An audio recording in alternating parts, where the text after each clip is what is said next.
y'all. It's your legal bestie attorney, Symone. Come on in. Let us know where you're viewing us from. And today we are breaking down Tory Lanez's appeal. Denied. Tory Lanez's appeal has been denied by an appellate court in the state of California, a 3-judge panel. And basically, he was trying to appeal his 10-year sentence. And guys, it's not just a 10-year sentence that's the problem, but he's going to have a 10-year sentence. Plus, at the conclusion of serving the sentence, he will be deported. He will be deported and likely cannot return to the United States for 10 years.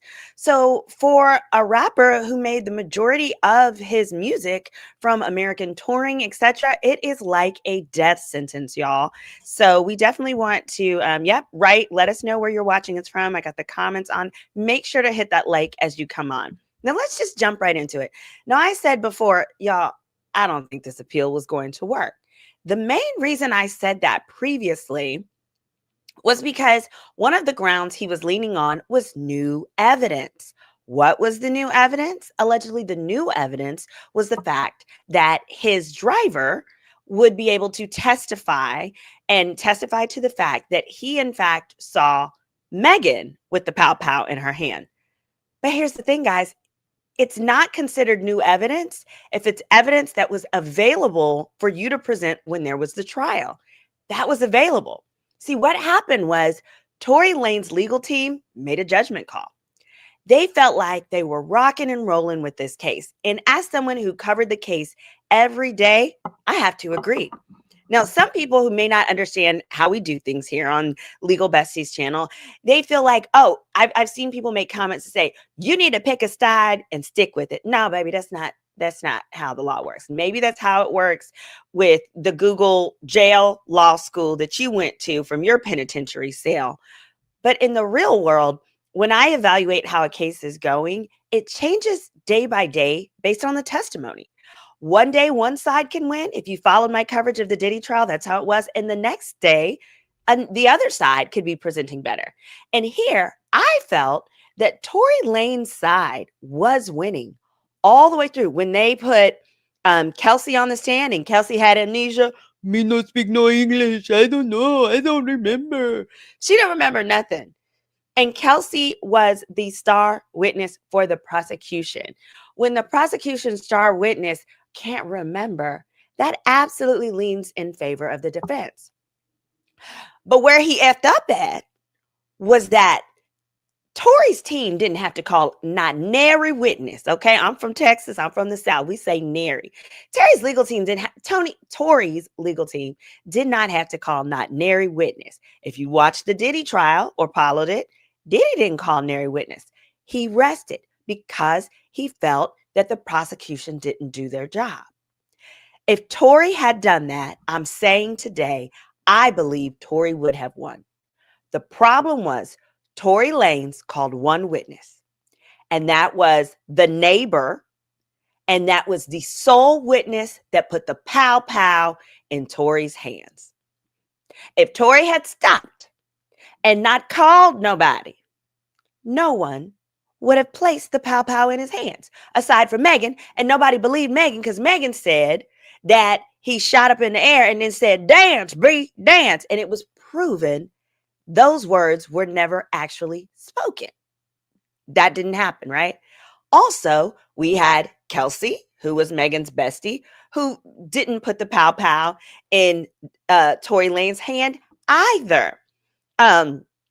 So in turn, if Tory had stopped, zipped his lips, if his legal team just said, Your Honor, we rest, I believe Tory would have won. Secondly, Tory was stating in this appeal that we're going to go into that it was error because he did not get the chance to call his driver that would have put the pow pow in Megan's hands. But here's the problem.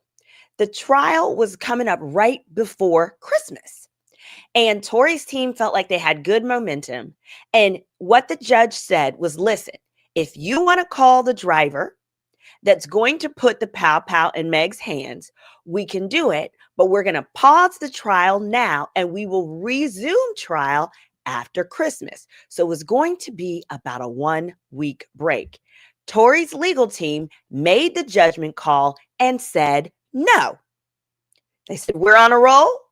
Keep rolling. They did not want to lose the momentum. And they were concerned that if they left for a week and made the jury come back after Christmas, the jury would be less likely to exonerate, to find him not guilty. That's a judgment call. For me, as a lawyer, once you've got the neighbor putting a pow pow in Tory's lanes, that neighbor said that he saw the flash. The flash was next to Tory. It was up in the air and the person was shooting, quote, everywhere. Then you have to put the driver on the stand, who will then say, no, it was in Meg's hands, to create reasonable doubt. Let me know what you guys think in the chat. And I don't care if you got to wait for Jesus to come home to resume the gosh darn case. Do it. Furthermore, if I recall correctly, at the time, Tory was out on bail, which would have meant at least Tory would have gotten to spend Christmas with his baby. Hell. So Abida should said, so it says, so the leprechaun wants us to believe that Meg pow-powed herself. I guess. And it says, when you come in, make sure you hit the like and subscribe. Thank you. Yes, please do. Here's what I'm going to tell you. Here's what I think happens. And I want your thoughts in the chat. When I believe Tory, stay with me now. I believe Tory when he says, I didn't shoot Meg. I'm going to say it. I believe him. But as an attorney, let me tell you what I hear when I hear a client say that. Clients don't know the law. So they don't realize that the law says, listen now, whether you shot in the air or you pointed it dead at her, under the law, it's considered pow-powing her. I believe that what he likely did was shoot in the air to stop the fight between the two girls that was ripping each other's hair out, going to town on one another, and wouldn't stop when they were trying to be pulled apart, when people were trying to stop them. I believe he pow-powed up in the air. And I believe that when he pow-powed up in the air, one of the bullets ricocheted off the ground or whatever and hit Meg in the leg. I think that happened. I think the discrepancy is that Tory doesn't see that under the law as him hurting her, as him shooting her, because it was not an intentional act of intentionally shooting her. I'm with you, bro. I'm with you. If that is what his claim is. He's not said that specifically. Abida said, I thought he shot at the ground. Even if he shot at the ground, what I'm saying is I believe if his version is I didn't shoot Meg and I didn't shoot at her, I can understand that being his belief 100% if he shot at the ground. Because I could see that. Your intention shooting at the ground isn't to hurt her, and therefore feels that any type of verdict that appears to be an intentional pow-powing of her would seem unfair. I'm with you. The law, unfortunately, isn't interpreted that way. Or what happens is you got to negotiate some type of plea deal beforehand that would give you credit for those things. But unfortunately, somebody said, why wouldn't he say a shot to ground? Great question. This is why I love doing these lives and not just pre-recorded, because it don't matter under the law. Under the law, for this charge, it was that he pow-powed around in the air recklessly. So that includes not trying to shoot her or shooting at the ground, because shooting at the ground risks the ricochet. So the end result is no matter which one he said, he still would have been convicted of this. Listen, I believe that if Tory had been American, he would have probation, some type of probationary sentence. But the problem was that he cannot afford to take a probation sentence because he would have been deported, even with a probationary sentence. Because at the time of this, like the way the law is written and read, that is a violent crime. Also, he had already previously received he had a gun charge in Miami in 2017. Where he took a probationary plea. This would have been his second. And so he may not have been eligible. I actually don't think that he was eligible for probation. But more importantly, what you need to know is even a probation sentence, because he's a Canadian citizen and not an American citizen, would have resulted from deportation and being banned for America for at least a decade. I hope that helps clarify it. All right. So let me just give you the quick little summary. So in his appeal, there's three main areas that he raised. First was there's erroneous admission of evidence that should have never come in. Second was prosecutorial misconduct and an unlawful emotional appeal that was made to the audience. And finally, that there was new evidence that exists that should have been able to be presented. Now, for the erroneous admission of evidence, specifically, he argued that the trial court improperly allowed the prosecution to play and enter evidence, Kelsey's recording. That's not a valid objection in this instance. So Kelsey Harris, that was Megan's bestie. Remember who got amnesia? I don't remember. What happens is, under the law, you can't just play someone's testimony. There has to be play their confession or their prior recordings. But you can get it in if it's what's called a prior inconsistent statement. That's how it got in here. So what happens is you have to put the person on the stand.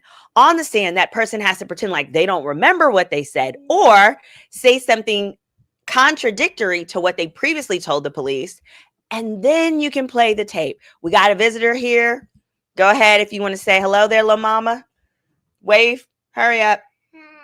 Hi. She's 3 and it's past her bedtime, but she's here watching. Okay.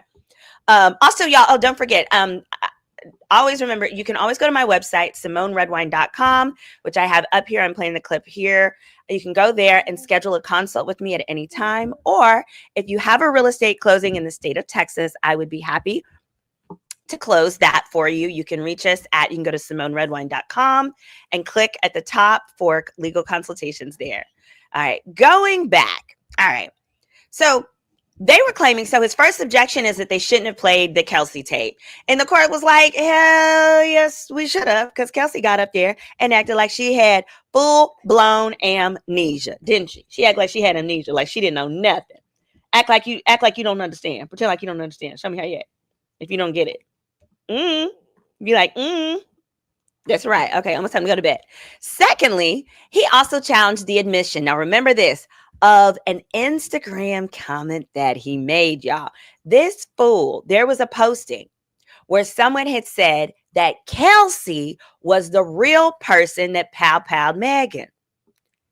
Tory went up underneath that and said, that's not true, replying to the social media post. So, well, you said it. Under the law, under the evidence rules, that can be admitted as, it could be considered a confession, because we don't think Megan shot herself. And if it wasn't Kelsey, and if the only other person available is you, well, that's an area. So the court argued that no, it wasn't presidential and it wasn't inappropriate to admit your own posting. So they're claiming, his legal team was claiming, oh, well, they didn't confirm that it was his or that he said it. Bull honky. Millions of people had seen it with a T. Okay. And additionally, he also contended that they should not have admitted into evidence a photo of him shirtless and tatted up that was shown to the jury with a photo of a pal that he has tattooed on himself. Well, here's the problem with that, buckaroo. It was Tory's own legal team that brought the pal tattoo into evidence. Specifically, what happened there, hold on, I have a clip here. Lord, what happened there, Here we go. I love Megan Cuniff. Shout out to Megan Cuniff. I subscribe to her Substack. And so she has a great little summary here. But basically what she was, the caption that she included was that it was actually the defense. It was the defense, not the prosecution, that brought in the whole tattoo on his body. Hold on, let me pull it. It was right here. This is the recording.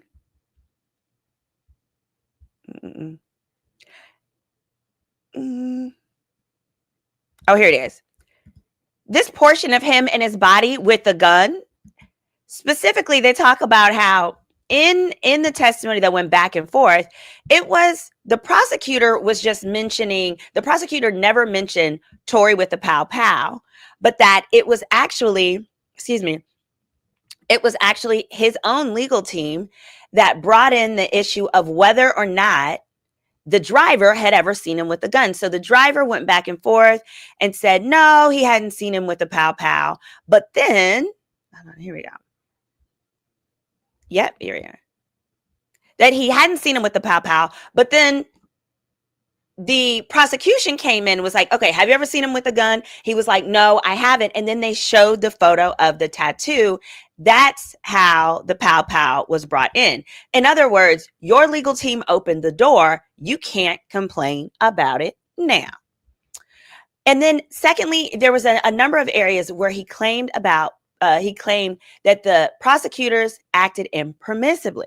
Specifically, Tory argued that the prosecutors made improper appeals to both emotion and sympathy for Meghan during closing arguments, that they contended and that it went beyond what was permissible. Specifically, here we go. I have a little clip here.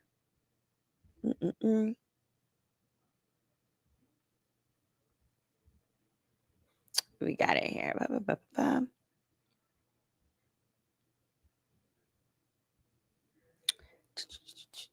Oh, first, this was one of my favorite stupid mistakes that his legal team did. Now, his legal team did make some goofy mistakes. So they were claiming that it was wrong for the prosecutors to mention the fact that Tory had ever been arrested in New York, specifically for having a pow pow. But it was Tory's legal team that brought that up. Let me find that. It was Tory's team that brought that up. Here we go.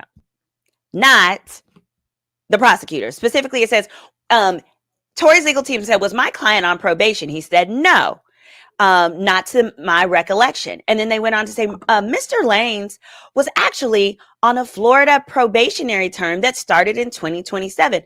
Hello, related to his use of a pow pow. So in other words, if your legal team brings up the use of your pow pow, the prosecutor can then ask clarifying questions, because the prosecutors, so the reason it was relevant is because what Meghan testified was that Tory had claimed that, Meghan stated that Tory told her, hey, don't tell them that I had a pow pow because I'm already on probation in Florida and I can't have no pow pows. Okay, makes sense. So Meghan stated that she then told this to one of the officers. Yes, we're going to get this. We're going to go to this too. Meghan said she told that to one of the officers. And so that's how come it came into evidence. So basically the prosecution was saying the defense was implying Meghan was lying when she said that Tory had a prior Florida case. And then the government was like, no, she wasn't lying. He did have a prior Florida case. Now, ordinarily, you can't talk about defendants' prior cases, especially pow pow cases, because it leads a jury to think, oh, this person is too dangerous, or this person has a series of crimes related to. So he's right in that ordinarily that would be impermissible. But it was permissible here under the grounds that Meghan referenced it as the reason why she did not initially tell the cops that were investigating that he had a pow pow. I hope that helps make sense. Someone asked, why didn't he appeal under ineffective assistance of counsel? Well, so here's the thing. He kind of tried, but not really. So I'm gonna go to the other reasons. We're gonna address them real quickly, and it's gonna help me speak on that. But also with the with the prosecutorial misconduct, they talked about that, and then they talked about the new evidence. Right? We talked about the new evidence / habeas. regarding the new evidence, I spoke of it briefly in the beginning. Lanez submitted 2 petitions. And one, he argued that the driver who drove all of them saw him attempt to take the pow pow away from Kelsey Harris. Actually, I'm saying Megan. It was actually from Kelsey Harris just before shots were fired. And the argument was that Harris may have fired the weapon. That was not admitted because, as I said, his legal team decided not to continue the case past Christmas and call that witness. Number 2, the DNA. The argument was that DNA evidence and gun testing evidence that were admitted in trial were either inconclusive or impermissibly handled. Excellent grounds for appeal. However, here, Lanez argued that his DNA was not found on the magazine and that expert testimony suggested that there were expectations of DNA deposed would have been deposited if someone had fired it. In other words, they can make the conclusion Tory didn't fire it because none of his DNA was deposited there. And they also raised questions about further testing of the weapons. Now, the court rejected those claims as either untimely or deficient. So the driver stuff was deficient. They had that evidence. The gun stuff was considered what we call untimely. Hold on, here we go. Untimely. Let me see. I'll pull up to that section. Huh? Specifically.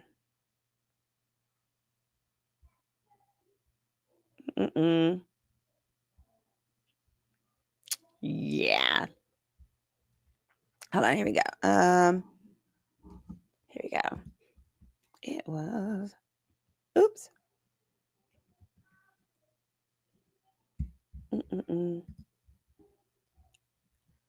Specifically. Oh, here we go. So with the DNA, sorry, I just had it.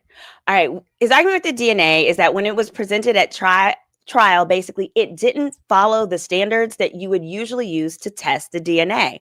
Specifically, he argued that the claim that the prosecutors no longer have the gun was problematic to his case and that was then used in the shooting. Now, I like that argument. Now, the order by the court, it talks about the DNA. Investigators found a pow residue, listen to this, on both Lanez and Harris, but not Smith. That was the driver.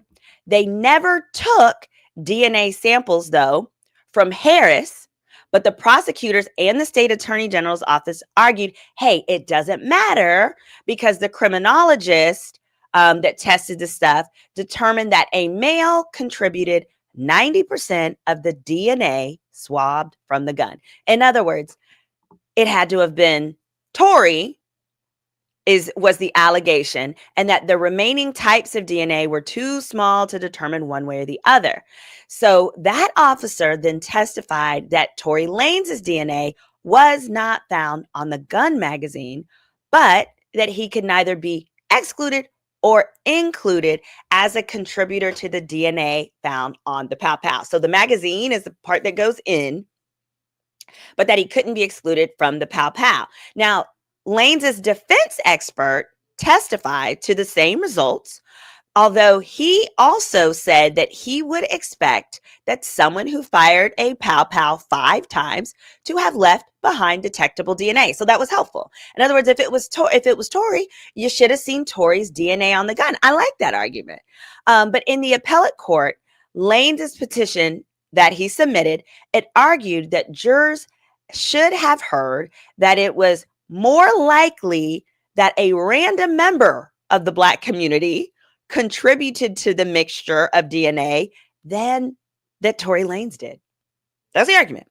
That a random member of the Black community was more likely to have contributed than Tory Lanez did. But the expert said in his reply that information still would have enabled an expert to characterize the results as inconclusive. In other words, his lawyer could have said it was inconclusive. I mean, his expert could have said it was inconclusive. So the order says that Tory is contending that his own expert failed to provide industry accepted methodology of testing. You can't complain your own expert didn't do a good job unless you are claiming ineffective assistance of counsel, which we'll get to. Um, the court also rejected a new statement about Megan's friend. Morgan filed a habeas petition. Someone named Morgan, one of the friends, filed a petition for Tory Lanez last October that alleged that he can't test the pow pow in the shooting for DNA because LAPD doesn't have it anymore. But that was 2 years after the trial, guys. So it wasn't during the trial that they lost the weapon. It was after. So the reason that can't be for the appeal is because what they're arguing is that at the time of the trial, both sides had access to it. In fact, Tory Lane's side absolutely had access to it because his own expert reviewed the gun and the DNA and specifically came to the same conclusion or a similar conclusion as the government. And Tory is complaining his own expert didn't do a good job. All right. So skipping down. Hold on. And then they went on to argue. The panel then talked about ineffective assistance of counsel. But the 3-judge panel, y'all, that reviewed this, that panel said this issue could have been the gun, the DNA, all this stuff could have been, but was not raised on appeal in the context of ineffective assistance of counsel. So now we're at it. And this is going to be like our final topic for this appeal, y'all. Ineffective assistance of counsel. And here's the thing. I said, did he pay for these attorneys? He did. He did. Here's the problem with ineffective assistance of counsel. If you're going to make that claim, baby, you better get new lawyers. You need an appellate legal team. Whenever you think about it, you're not going to have the same lawyers that tried your case talking about, baby, I didn't even do a good job. They paid me this money and I did a terrible job. I got this man locked up for 10 years. That's effectively what an ineffective assistance of counsel argument does. That's why he was screwed there. Now, I think that there were substantial grounds on the fact that they picked this expert who they paid a lot of money for that DNA expert. And the argument is that the expert, his conclusions, he could have tested more, he could have done more, etc. I like that argument. And then the second argument that his own legal team called the one person that put the pow pow in his hands, that seems ineffective to me. And then his own legal team did not allow trial to resume after the holiday so that there could be time to call the one person that was going to put the pow pow in Kelsey's hand. Here's why putting the pow pow in Kelsey's hands. Y'all let me know what y'all think. Putting the pow pow in Kelsey's hands is what you needed to do and would have been genius due to the fact she was the only mofo with immunity. And a lay jury, people on a jury, these are everyday, regular people. People on a jury, when you hear someone has immunity, you think immunity is given to someone who otherwise could be accused of a crime. In this instance, the only crime is waving that weapon around and causing it to be discharged. So I think it would have been brilliant to call a neutral, and he is the driver, so that doesn't make him completely neutral, but to at least call one other person, because the way Kelsey was behaving would have then made sense to jurors. I think at a minimum, y'all tell me, I think at a minimum, if they had called a witness that could have put the pow pow into Kelsey's hands and specifically testified he was getting it out of her hands, he could have at least got a hung jury. Why? Because number one, it would have explained why Kelsey's had the wishy-washy testimony, for one. And number two, it then would have actually been somewhat consistent with the neutral neighbor. The neutral neighbor who said he saw the pow pow by Tory Lanez in the air going every which way. What is this consistent with? It's consistent with one person having a pow pow and the other person trying to grab it and being like, stop. That would be one reason why it could do all of this. So I agree, and I think that the strongest grounds should have been ineffective assistance of counsel, but those grounds were not made. They were made for other related things. Here we go. But they weren't made on these substantive areas that actually could have helped. Heck, this was stupid. This was goofy. Here's what the court said. At the end, the court says, here's the share. I'm like, sir, so I'm saying, I don't think Meg shot herself. I think that there was definitely some gun play, some pow play going on back and forth with these people, such that a weapon was discharged recklessly or carelessly, such that it was not an intentional pow. I don't think it was intentional at all, but it happened nonetheless. And here's what it says. It says, no ineffective assistance of counsel or cumulative error is what they're saying. They don't see it. It's not here. They found no ineffective. So it was, or prejudicial trial court error. So it was brought up, but it was not properly argued where the court could agree. Could wiping a weapon clean be considered absolutely malicious? Absolutely. That's tampering with evidence. So absolutely, that could be grounds or reason why Kelsey may have been given immunity. There is a plethora here. And lastly, y'all, I have to say the final grounds, y'all, the Diddy Gary, bless his little heart. Yeah, bless his Lord's heart.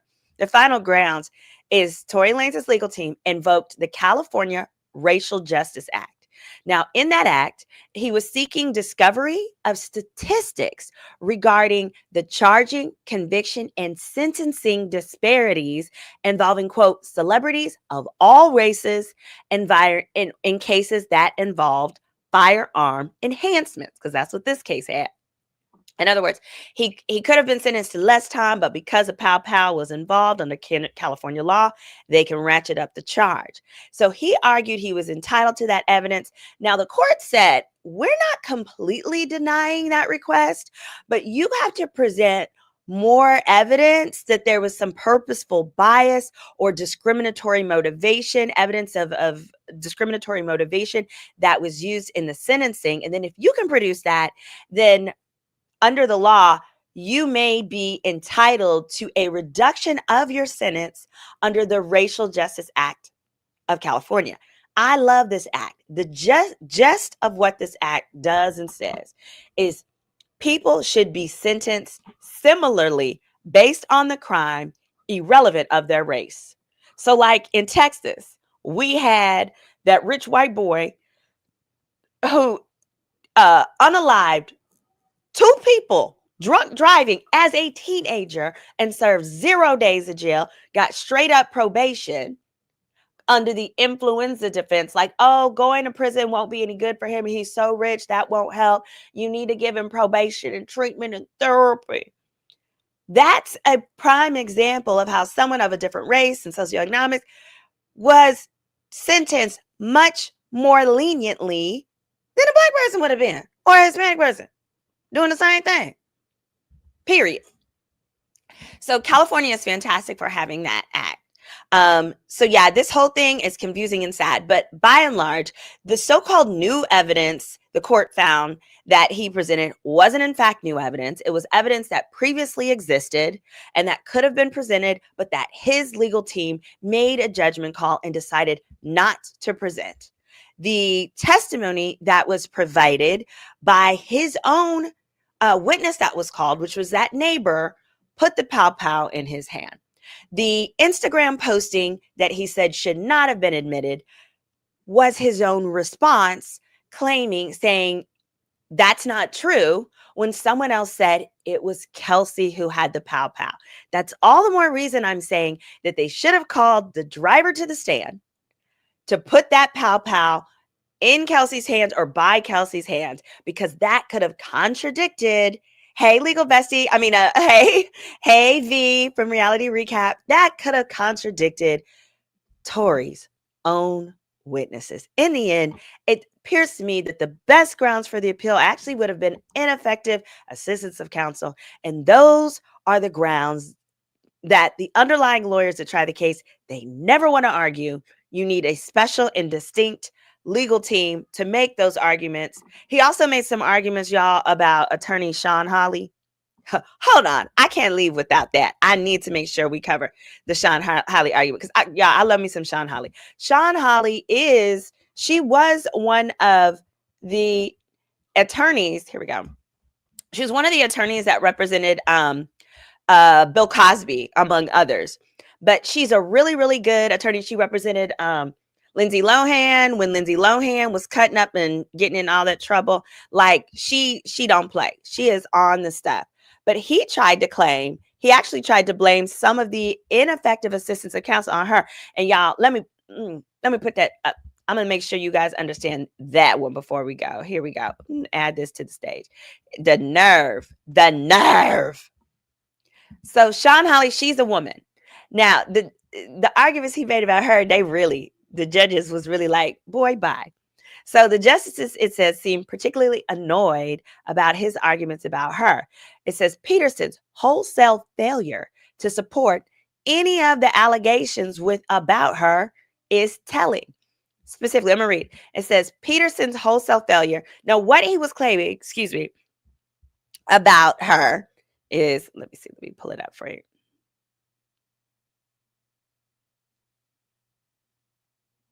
So this attorney, Sean Hawley, it sounds like he's trying to allege that she was part of the ineffective assistance of counsel. Well, what I love about her is she seems to be very, very ethical. And in the end, she was on his legal team that was prepping all the way up to trial. And when trial came, she said, my name's Bennett. I'm not in it. And she dropped from the trial. Peep this. She stated she was, quote, not comfortable with advancing a defense theory that it was actually Kelsey Harris and not Peterson who pow-powed Pete. It says, quote, an email that Peterson attached to one of his pleadings in connection with the new trial motion and included a second reason that Hawley did not represent him at trial. In the email to Peterson with a copy to co-counsel, Hawley stated she was not, quote, comfortable with advancing a defense theory that it was actually Kelsey Harris and not Peterson who shot Pete. In Hawley's view, it was not a viable strategy. Hawley recommended that Peterson, quote, discuss with co-counsel his willingness and ability to move forward with that defense. Here's what that means in lawyer terms. That means she knew good and well there was evidence out there that contradicted and showed it was not, in fact, Kelsey Harris that had the pow-pow. Now let's think about what that evidence could be. How about his own Instagram post where someone else said that Kelsey Harris did it and he said that's not true? Or how about the fact that it may not actually be true? That perhaps it was that he, like I said before, pow-powed all up in the air or whatever, tried to get the girls to stop and bullet ricochet. Here's the thing. As lawyers, legally, we will lose our license if we know that that's not true.